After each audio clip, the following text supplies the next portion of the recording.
ভারতের বিখ্যাত আজমির শরীফের নিচে মন্দির আছে এমন দাবিতে আজমিরের আদালতে একটি পিটিশন দাখিল করে হিন্দু সেনা এবং আজমিরের আদালত এই পিটিশনটি আমলে নিয়ে সেখানে সার্ভে করার অনুমতি প্রদান করে। এরই পরিপ্রেক্ষিতে ফের উত্তাল ভারতের রাজনীতি। তাহলে কি এর পিছনে নরেন্দ্র মোদীর প্রত্যক্ষ এবং পরোক্ষ হাত রয়েছে বলে দাবি করছেন বিপক্ষ দলীয় নেতৃবৃন্দ।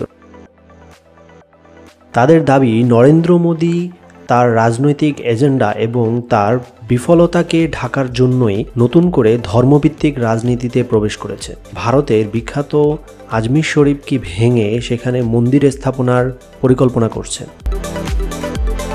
পিটিশনটিতে উল্লেখ করা আছে যে আজমির শরীফের নিচে একটি শিব মন্দির রয়েছে, তাই সেখানে নতুন করে পূজা করার আবেদন জানিয়েছেন রিটকারী। কিছুদিন আগেই ভারতের সম্বলে একটি মসজিদে সমীক্ষা চালানোকে কেন্দ্র করে হিন্দু মুসলিম এবং পুলিশের ত্রিমুখী দাঙ্গায় 3 জন মুসলিম নিহত হন। তারও কিছুদিন আগে ভারতের জ্ঞানপাপী মসজিদে হিন্দুত্ববাদীদের আন্দোলনের মুখে সেখানে পুজো করার অনুমতি দেয় আদালত। উল্লেখ্য যে নরেন্দ্র মোদী বাবরি মসজিদের জায়গায় রাম মন্দির উদ্বোধনের পর থেকে এই প্রবণতা ক্রমশ বেড়েই চলেছে।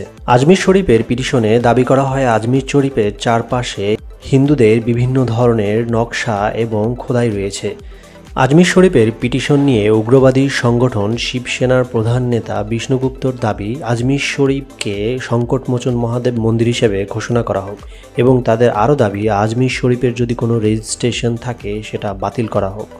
ভূতত্ত্ব জরিপ সংগঠন দিয়ে সেখানে জরিপ করাতে হবে এবং হিন্দুদের সেখানে পুজো করার অনুমতি দিতে হবে।